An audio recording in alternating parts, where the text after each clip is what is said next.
Shelley, thank you for taking some time to talk to us today. Can you take maybe just a couple minutes and tell us about the Dream Center and about what you do? Absolutely. So with New Mexico Dream Center, we actually have a vision to no longer be needed. And what that means is that we would have eradicated child trafficking here within the state of New Mexico. So the way that we accomplish that is through a 360 view about human trafficking in our state. So that means we look at factors that push people into human trafficking, factors around prevention, looking at what outreach looks like, being able to resource victims that need the support, and how do you have long-term stabilizing factors so that they truly can recover and not become a victim again. And so that's really what our mission is, to be able to look at this problem through all lenses so that we can address it appropriately, aggressively, and long term. And how did you become involved in all of this? So I'm a former church lady. I literally was a professional Christian, meaning I was on staff at a church here in Albuquerque. So it was one of the mega churches, and I ran the outreach program for this church. And so one of the first things we did with outreach is we partnered with a school in Albuquerque in the International District, and we're like, hey, we want to help you. What do you need, principal of the school? And so the principal said, we've got a set of students that are on the edge of not being able to graduate. Could you do some sort of like tutoring thing? And we're like, we got it, because we had a really large college group. And so we partnered all of these college kids with these students who were kind of on the edge of not graduating. And things were going well. So then one of the college students came and said, I think you need to talk to the gal that I'm working with, because there's stuff going on there and I don't know what to do about it. And I'm like, sure, bring her into my office.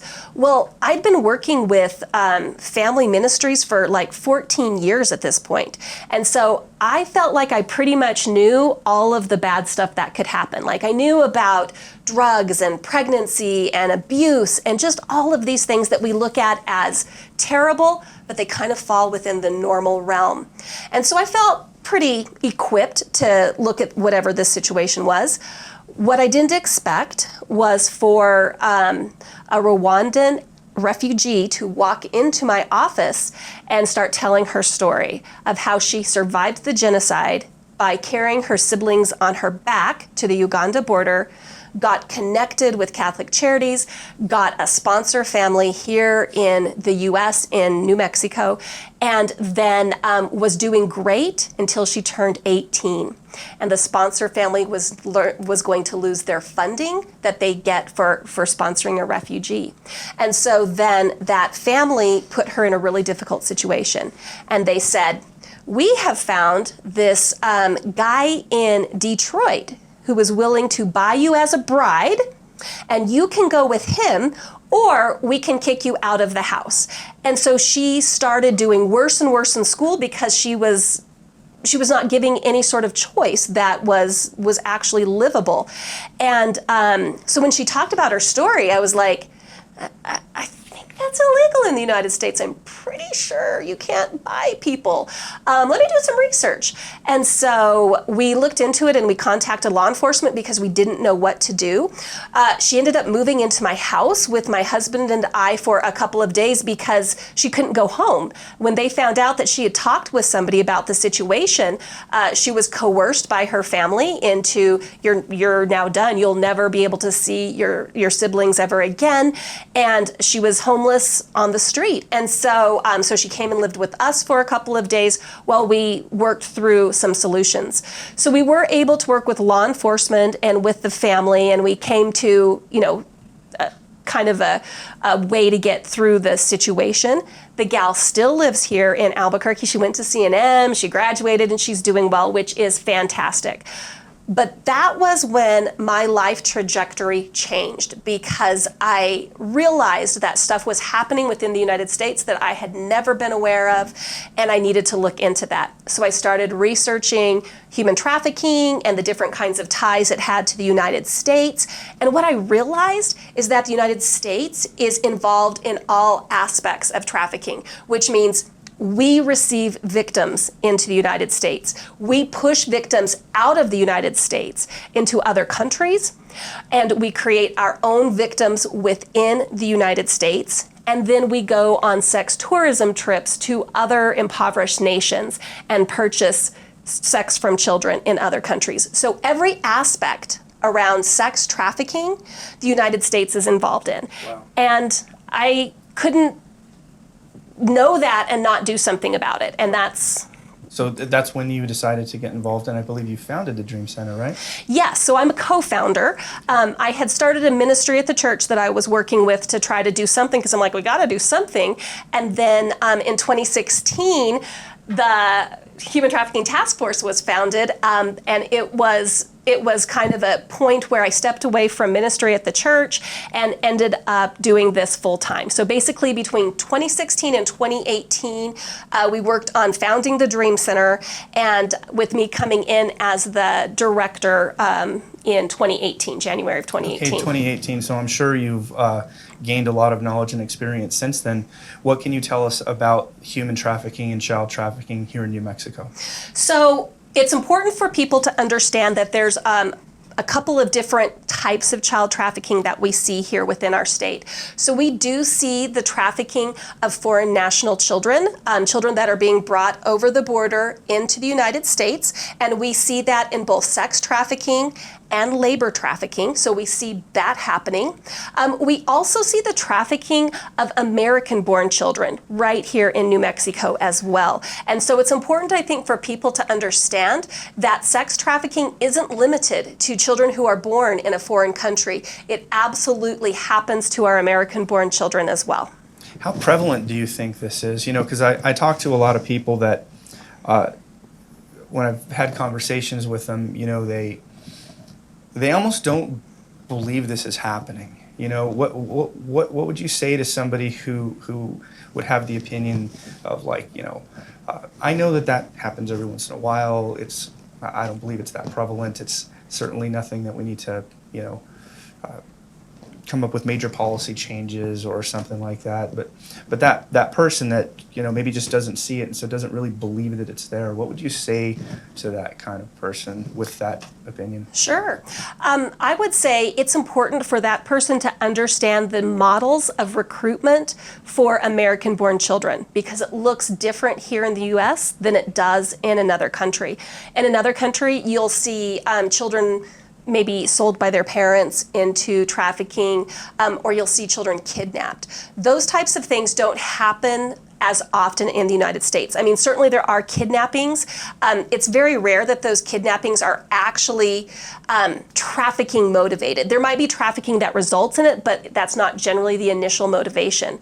But what we see are 4 very common models of recruitment into human trafficking, and people don't realize then that those kinds of recruitment models lead to a huge number of children.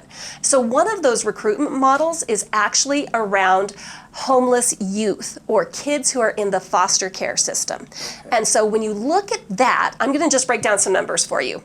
So in 2022, Bernalillo County paid for a needs assessment in our county. And during that, part of the process was a point-in-time count of unaccompanied homeless teenagers in Albuquerque. And they were able to count about 1,200 within a 2-day period, this point in time. 1,200 unaccompanied teenagers.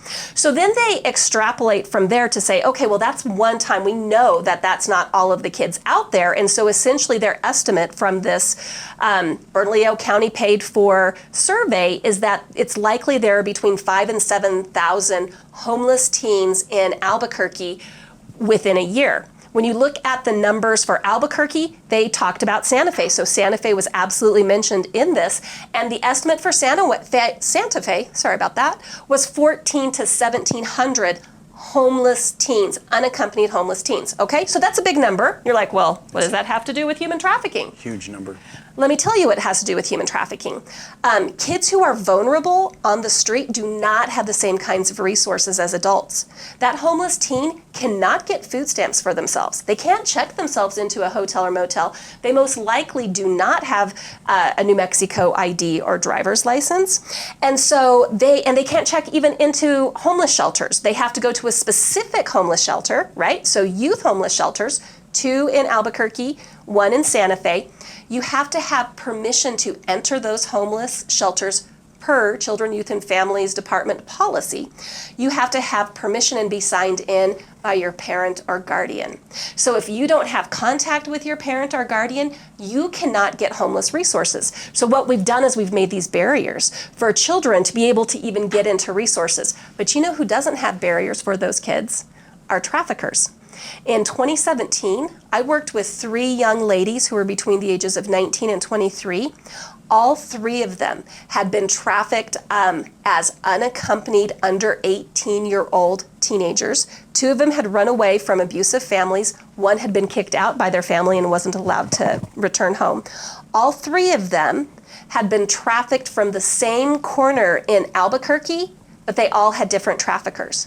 So we have predatory traffickers in our city looking for homeless kids, okay? So we haven't done a study about that because New Mexico's not that great at counting things. But you know who has done a study is New Jersey. And so New Jersey worked with several universities and an organization called Covenant House that offers services to minor victims of sex trafficking and homeless youth, which is a big part of our population here at New Mexico Dream Center.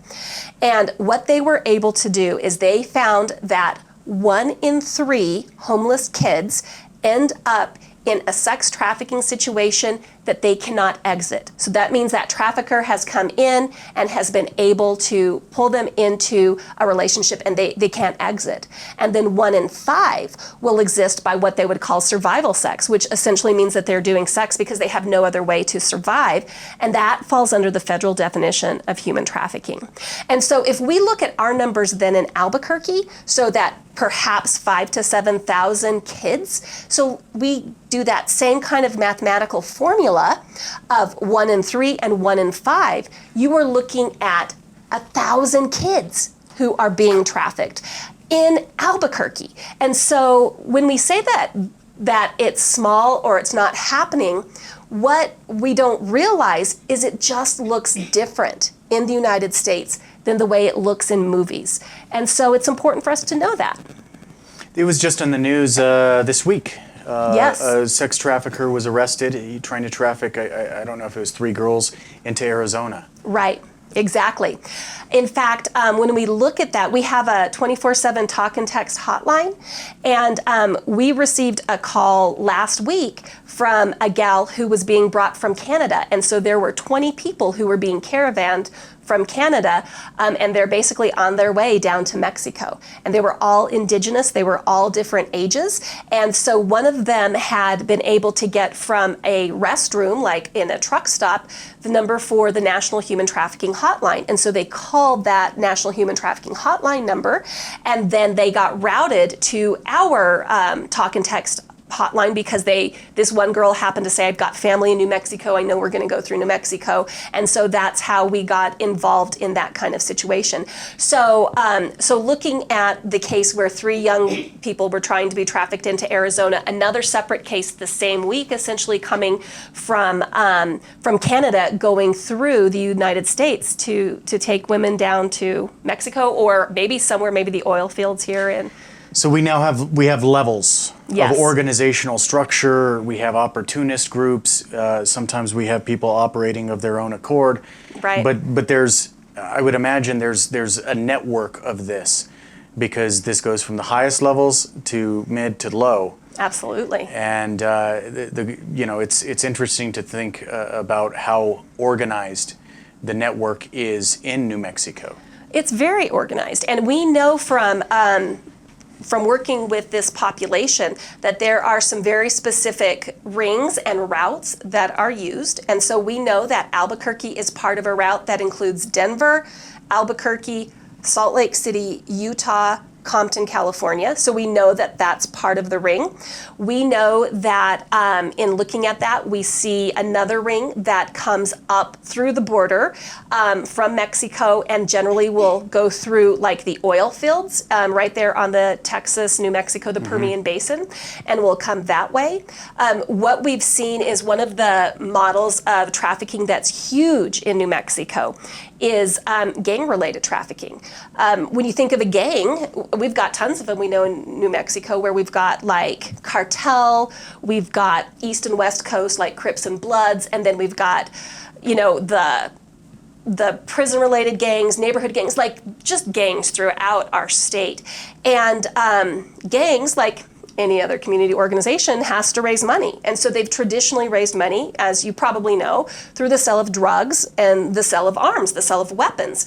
Well, you can only sell drugs and arms so many times, but you can sell a person over and over and over again.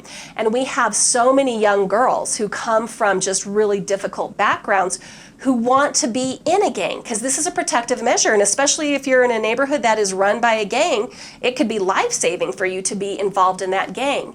So trafficking of girls that are wanting to be in gangs has been a huge thing that we have seen in New Mexico because it brings much more income for that person.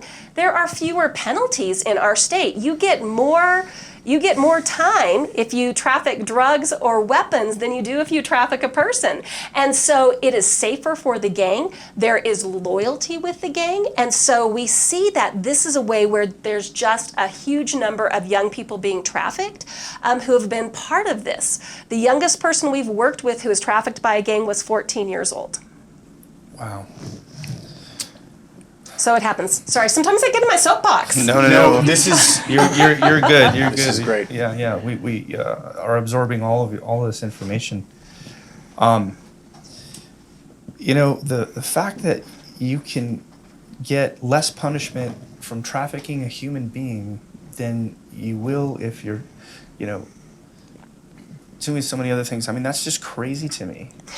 It is. It is absolutely crazy. We have been working on trying to pass legislation addressing this since 2019. So in 2019, the New Mexico legislature did pass a little tiny piece of legislation which said that you can no longer arrest or charge a minor using prostitution. So if a kid, as we talked about before, so if a kid's homeless and they're selling themselves, they cannot be considered a child prostitute. A child prostitute does not exist anymore.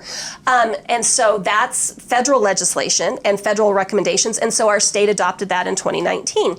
Well, we have been since then working on legislation to change the definitions around trafficking to be specific, because right now they're lumped together. So as we were talking earlier, if you're talking about trafficking in wildlife, which is like poaching, that falls under the same category, so to speak, as trafficking a person. Which those are misdemeanor charges. Exactly. Those are not even felony charges. Exactly. Those are all misdemeanors. And so misdemeanor, misdemeanor, yep. Yes. No, you're exactly right. And so this is how horrific it is that what we're trying to do is we're trying to change the definitions around that, because we want somebody who is purchasing sex, specifically if they're purchasing sex from a kid, and we want somebody who is selling sex, so the trafficker, to both be considered, I don't know, sex criminals. And then they have to be on a registry, and then, you know, their crimes and their ability to have increased penalties goes from here to here just by changing those definitions. We can't get it to pass. We can't get it to go through. Well, what's interesting too, and I don't know if you've been tracking that internationally, but the United Nations made some statements about sex trafficking and sex work and all of those things, saying that they need to stop prosecuting international sex traffickers. I did not know that. It'd be interesting to check it out, Yeah. because the United Nations made a statement on that. So this is the United Nations, because now what they're trying to do is consider pedophilia as a sexual orientation. So that's where you have MAPS Yes. now, Yep. the acronym MAPS. Okay, yep, I've heard of that. I did not realize it was out, that United Minor Nations attracted person. person, exactly. Right, so this How is the next politically thing correct. that is happening now, is where they want to normalize the act of pedophilia. Mm-hmm. The United Nations at that level too is trying to do the same thing. Right. So now all of a sudden the predator becomes the victim in all of this. Right, right. And because of the bureaucrats and the bureaucracy in Santa Fe, there's nothing taking place that is actually going to stop these sex traffickers. There's not. There really isn't.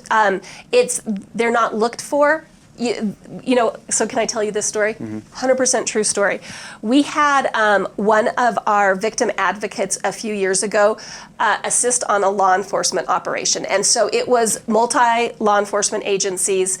And so they had a brand new sergeant in there who was, you know, getting it all set up, and it was going to be great. And so this victim advocate specifically spoke Spanish because they were really looking at doing a call op, and they were advertising in Spanish. And so she was there, and what they do is they put ads up portraying themselves as a child and see if anybody bites and comes. And so they had somebody coming, and they were so excited about this whole thing that when that person came and walked in the room, they didn't look for anything else in the crime. So the trafficker, the person who was being trafficked, just walked away, and our advocate watched from the window as they walked away. So looking at the person you could help and looking at the person who was actually the one making all of this happen, they just both walked away. Now, not that I'm unhappy that a dude didn't get caught for trying to purchase a 12-year-old, but there was so much more that could have happened because we don't look at big picture, we don't look at strategy, we don't have, as you know, in New Mexico, we do not have statewide strategic plans for anything, but we would benefit from something like this, but we can't get the conversation going. We need to hold these elected representatives accountable for their incompetence and for not Absolutely. doing what they're supposed to do. Absolutely. In Santa Fe right now, it's a circus. Right. They're trying to hit you with these social issues that really don't necessarily affect New Mexico as much as the crime and the homeless and sex trafficking and drugs and everything else that's going on. Instead, they hit you with something else to, get you focused on something. Right. And everybody else is living in a fool's paradise right now because this is happening. Right. And it's easy for them to say, oh, well, that's conspiracy, or we're just going to label that. That doesn't happen. Well, that's a cognitive dissonance that takes place. Right. And I guess the goal is to get the awareness out Right. there to people that this is happening. We live in a world of Exactly. false virtue. It's more important to seem like you're virtuous than to actually have virtue. Right. And that's what's happening in the state. We talked about the history of New Mexico with Oh, yeah. the level of corruption in the Santa Fe ring. Right. I mean, this is, we look at New Mexico, and this is our whole history, is being run by criminal enterprises from before we were even a state, when we were just a territory. So it's crazy to see how this has happened. And I think, JD, you and I were talking about earlier, it's important to remind people that of all the different places that Jeffrey Epstein, known sex trafficker of children, known pedophile, that of all the places, New Mexico was one of the places that allowed this to happen. And Absolutely. the political climate around it that allowed that is insane, that we could say, welcome, come on in. Here are the keys to the city, Jeffrey Epstein. Yet we did that. And so it's us, Florida, and then tropical islands, and Yeah. New York-ish. So Right. it's interesting to know that our state has allowed a lot of things that are just truly dangerous. Yeah, you're saying there's a reason why he picked New Mexico for one of his main bases. Absolutely, there's Yeah. a reason. Absolutely. Now, the question I had, so your organization, is it self-funded? Does it rely on any state or federal funds? Is it a non-governmental organization, a 501c3? Yes. So we are a 501c3, and we work with braided funding, which means we take funding from different sources to man different programs. And so we have private donations and private funding that comes in. We do have funding from the city of Albuquerque. They're working, they look a lot at the homeless population, and we're very vocal in homeless youth. And so they have provided funding for some shelter work that we're doing there. And then we've been able to work with the Administration for Children and Families to be able to have funding as well. So we look at these different things and we braid them together in our programming. What do the services look like when you encounter somebody that was a victim of sex trafficking or prostitution? What does that look like? So we have the first level would be an introduction and case management. So we offer, and it's free of charge for people who come in, so they can meet with the case manager and come up with what's called an individualized service plan. What is going to work for you? Where are you and what do you need to do? The big piece with that case management is it allows them to come into our housing, and being in our housing is a huge factor in stabilization and safety so that they can make steps to actually be able to live independently someday. And so, so when they come into that housing piece, we have, in fact, it's on the board over there, 8-bed.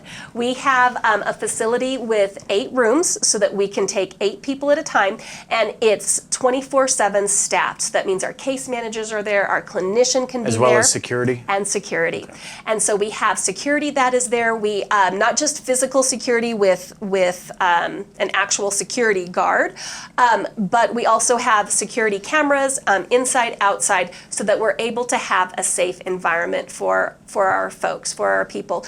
And then the goal is for them to kind of either get connected back with education, work on some job skills, and then work on independent living skills. So learning things on how to cook for yourself and what does that look like, so that they can then take the next step into our housing, which we would consider to be independent or semi-independent. So that means we've got apartments with some very specific landlords that we work with in areas that are more safe.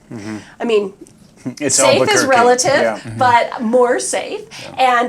And so then those are units that we rent, and so they're able to live in there and then take those next steps of independence and work towards then being able to be completely independent. That's what the goal is. That's awesome. So that's what we work on. So is there any success stories that you could share with us? Yeah. Someone that you've found that was in horrible shape and went through those steps?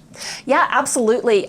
So probably my favorite success story goes back to the story I told earlier about those 3 young girls that had all been trafficked as homeless teens.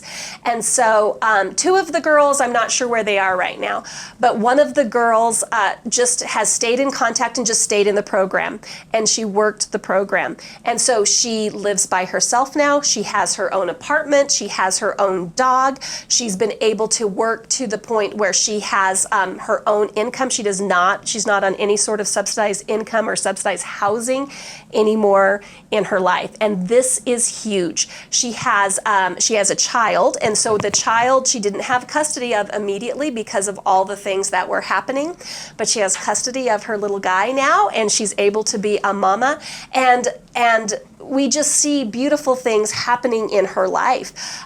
It's hard when you come out of something as exploitive as trafficking, and more often than not, you'll see what we would call poly-victimization, which means that they're trying to come out, but if there's not a support system there, they end up being victimized again and again and again. Yeah. And that's why our program has that housing where we have staffing initially to kind of help hopefully eliminate that poly-victimization so that they can take better steps forward. So you basically saved her life. Really, that's awesome.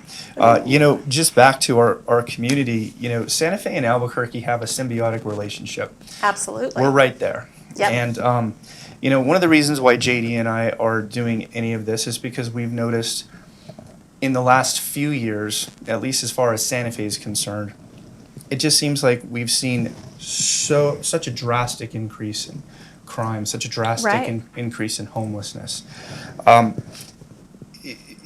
from your perspective, and I know that Albuquerque has, definitely been rougher than Santa Fe, but I don't know if it has. It just looks different. yeah, That's because Santa Fe's got some pretty rough stuff that happens too. yeah, It's a little more hidden. Is that your perspective as well? That especially the last handful of years, things just seem to be going like, bam, that's. Absolutely. I think that we have, maybe for lack of a better term, and not to sound cold, because I've chosen to work in this field, so I don't feel like I'm cold, but lawlessness has abounded, and we've allowed lawlessness to abound. And that's really a big thing, is that there are not consequences anymore for actions. And here's the hard thing about that, is we have taken this really compassionate lens, we want to take care of the homeless people. I get it. I want to take care of homeless people too. I want to take care of homeless people at point of entry. Because if we can start managing those kids that are falling into homelessness, whether it's because their family has just absolutely tanked or because they're coming out of foster care or whatever it is, if we could start actually putting money and effort towards managing homelessness there, instead on the back end where you have chronically homeless people, we would flip the script on homelessness. So there's that aspect of going, there's this compassion, and I get that. But if we're gonna say we're gonna care about the people of New Mexico, does that mean that the only people of New Mexico that we're gonna care about at the expense of everything else are the homeless people? Because what we see happening is that it's okay for you as the homeless person to live in a lawless way, which means you can break the windows of the business that's right there, which means you can fall asleep in front of them and not let anybody access the business, which means you can defecate right there, and there's not consequences to that. But you better believe there's consequences to the business owner for that. And so we work with this amazing hair salon that does free work for our young people all the time. Fantastic. Well, a homeless group of people started the building that she leases. She's part of a strip mall, like a lot of hair salons. So they set the back of that strip mall on fire. So it affected her business, the one next door, on either side. She was like the middle one and the ones on each side. Well, the landlord didn't have to absorb those costs. Their insurance absorbed those costs. And then maybe 8 weeks later, another homeless person, maybe the same one, I don't know, broke through all their windows and stole all the product, like all of the fancy schmancy expensive shampoo and stuff, and stole all that product. And so she had to pay for the windows to be replaced. And she's like, I can't afford to stay in business because I can't afford my insurance anymore because of these things. So when we allow lawlessness and there's not any sort of ways to control that or any ways to mitigate that, we're chasing our tax base away. We're chasing away the people who are trying to actually help bring prosperity and stability to New Mexico. So if we say we care about the people of New Mexico, we can't just put all of our eggs in the bucket of we are only going to care for the homeless people because are they worthy of care? Yes. But by only focusing on that, you are eliminating everybody else who also deserves care and concern in the state. Yeah, I understand for sure. Shelley, do you think that there is trafficking going on in Santa Fe? I know.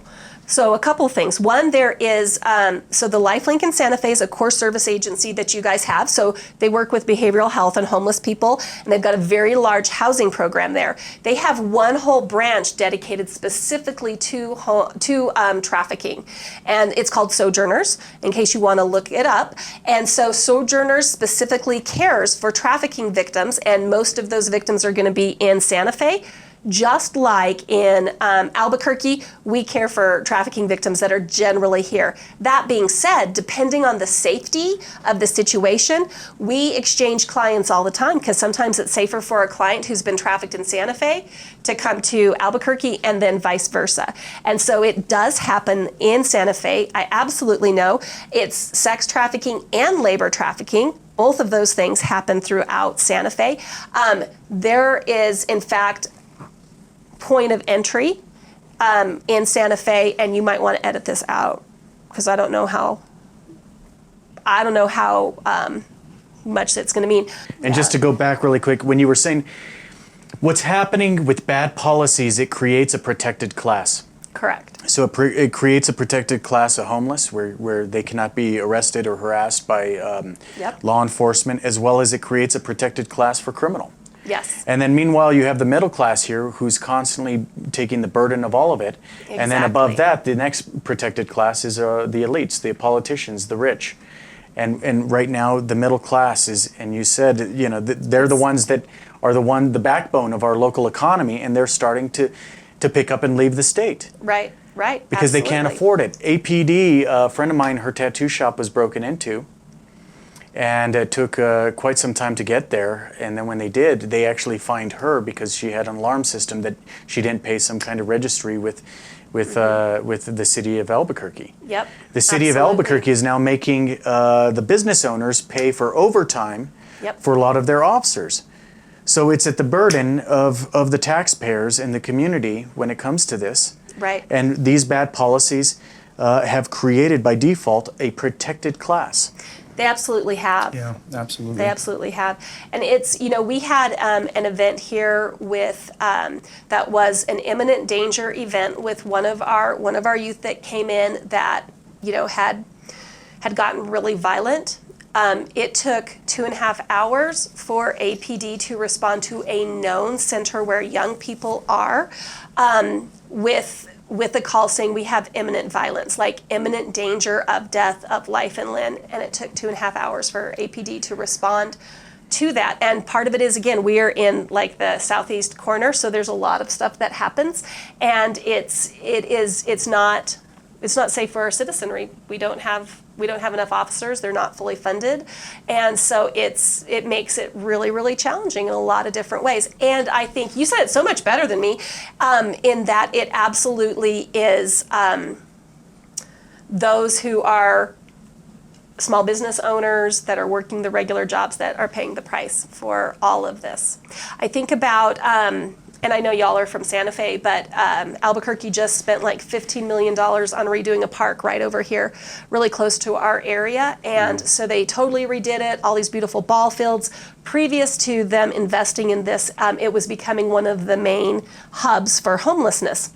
Well, when they fenced it all off and started working on it, that didn't mean the homeless people left and the drugs and the crime left. It just shifted. So this was Coronado Park East. So it was. Shelley, is there human trafficking in Santa Fe? There's absolutely human trafficking in Santa Fe. In fact, in Santa Fe, there's a human trafficking aftercare organization run by the Lifelink. And so that program's called Sojourners, and they absolutely care for the trafficking victims that are identified in Santa Fe and the surrounding areas.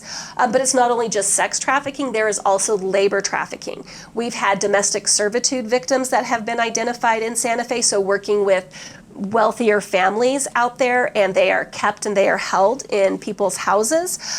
You've had sex trafficking victims that absolutely have been on and off some of the compounds in there, but you have sex trafficking happening in all of those hotels in Santa Fe as well. What we haven't seen as much in Santa Fe, we see a little bit more in Albuquerque, is sex trafficking that's happening that's street-based. We see that much more in Albuquerque than we do in Santa Fe. We also do, depending on the safety of the client, we also will kind of exchange clients. So if there's somebody that's in Santa Fe and it's just really unsafe for them to be there as a trafficking victim, they might be moved to Albuquerque, and then kind of the same thing here. Sure. The other thing that's happened that with Santa Fe that I think is really interesting is, do you remember when I told you about that 14-year-old girl that was our youngest victim that was trafficked through a gang? Yep. So she had been in a foster home, and when she was trying to get out of this trafficking situation, and she got mad at her foster mom one day, and she left and ran away. and she was just walking down the street, and somebody from the gang that she had been involved in saw her. And so they like picked her up to go party, and instead they, gang raped her and beat the crap out of her. And so Wow, that is so sad. it's horrific. So somebody had called an ambulance. She ended up going to the hospital, and through all of that, all these things. So then we had been connected with her already, and so FBI was involved, Homeland Security involved, local police was all involved. We were all involved, and so we're like, she can't stay in Albuquerque. Right. And so I'm like, well, let's just take her to Santa Fe. So I took her, in my own car. I took her to Santa Fe and booked a hotel room for us in Santa Fe. And so while we were in Santa Fe, we're hanging out there for 2 to 3 days while all of the police in Albuquerque are trying to figure out what's happening with this whole gang situation, because the chatter was just everywhere around that. So we're in Santa Fe, hanging out in a hotel, and let me just tell you, it's really hard to stay in a hotel unless maybe it's a resort. It wasn't a resort. And so after a day and a half, I'm like, you know what? Let's just take a drive to Taos. Like, let's get out of here. Mm-hmm. Let's go take a drive to Taos. It's a pretty drive. We'll go up there. We'll have lunch. All of that. So we let the law enforcement folks know that that's what we were doing. And so got in the car, heading up to Taos. We're about halfway to Taos when we get a call from the FBI, and they're like, you need to turn around, you need to come back to Albuquerque right now. Do not stop, drive directly to the FBI office, and we will have a car meet you like halfway. And we're like, what? Well, somebody in the gang had identified, they had seen us at some point from the time we left our hotel to about whenever. In Santa Fe, so they had already been. And so we had already been found out. And so so we had to turn around and just start heading straight to Albuquerque. A car met us in Bernalillo-ish, 550, and escorted us all the way back to the FBI building, and we just sat in the FBI building, and then we traded cars, and we literally drove her out of the state that night. And from the time we left the FBI, so she was in a completely different car, we had a different driver, she had to lay down on the back seat of that car until we were freaking out of the state of New Mexico. So for us to think that human trafficking isn't happening in Santa Fe or isn't happening here or there or whatever, fools. We're fools if we think that's not the case. Wow, what a story. Even having to lie down because, they're a network that communicates and... That she was, and here's the deal. Who knows how long they actually had known that we were there, because... the chatter that they hear within the gangs, that's being relayed back to, law enforcement somehow. I don't know how that magic happens, but that's not even that right away. Like we could have been identified the first day that we were there, but we just hadn't left the hotel, so they didn't know what room we were in or something like that. I don't know. Or maybe they did see us when we were driving out. I don't know. Well, kind of a big question, and I don't expect you to go into too much detail, but just off the surface. Sure. If you were somehow magically in charge of everything, you Yes. controlled all of the policy, you controlled all of the rules, everything that was done, what would you change? What would you do to correct the human trafficking and the labor trafficking that you see here in New Mexico? So I would change the legislation addressing what trafficking is as a crime so that people could actually be charged and those charges would stick. Right. So I would do that. I would change how our law enforcement reacts to trafficking so that it's not just their picking up the girl that's being trafficked, or maybe even just picking up the dude that's buying the person, but they are also actually really looking at the rings and how the rings are being run. If I can figure this out, and let me just tell you, I'm not a rocket scientist. They could figure that out, but we choose not to. The other thing is that we have to break up this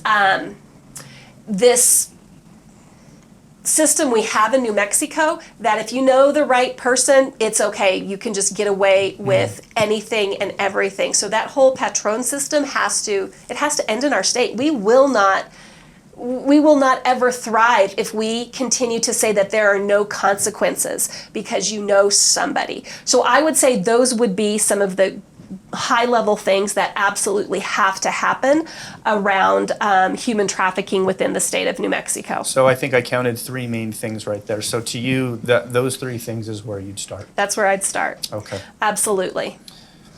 For anyone watching this interview and wants to get involved or volunteer, how can they reach you? Absolutely. So we're really easy to find on the web. And so our website is nmdreamcenter.org. You can also call us 505-900-1388. And you can call our talk or text hotline if you maybe suspect somebody's being trafficked. And that's 505-504-1301. And so those are all the different ways that people could contact us. So if someone is, in a public situation, or, in a situation where they, know somebody and they suspect that they could be trafficking, that's what they should do. They should call. So what I would say is they absolutely can call us, and we will ask them some questions to kind of help clarify, and then we will say, you need to call 911. Right. So cool thing, after you guys get out of here, we've got a meeting actually with APD because they have started a new unit around human trafficking. And so this unit specifically is looking at investigations and being able to identify trafficking happening in our city. And so that gives me a little bit of hope. We'll see what the reality is that happens from something like that. But when you really suspect trafficking, you have to remember this is a criminal element. And so often you'll see 3 things being trafficked kind of in the same way. So you'll see humans, bodies, and you'll see drugs, and you'll see arms. It's not uncommon for all those 3 things to happen in the same rings. It's usually beneficial. So it is a crime. But if you suspect it, absolutely call it into law enforcement. Let law enforcement, you've talked with us, because they'll try to pull us in on the victim assistance side. And so they'll kind of go through that. I have a real quick story. Okay. Regular person. Yeah. So there was a trafficking ring that was being operated in a local just apartment here in Albuquerque. And the little old lady who lived next door had observed a younger girl being brought into this apartment, and then it's like she never left. And there were some of the same dudes that were there all the time, but there was just different people coming in and out of this apartment all day long, all the time, and she just thought that was weird. Horrific. And is what that is. It is. And she called it in to the police. They came out and did an investigation and did the bust.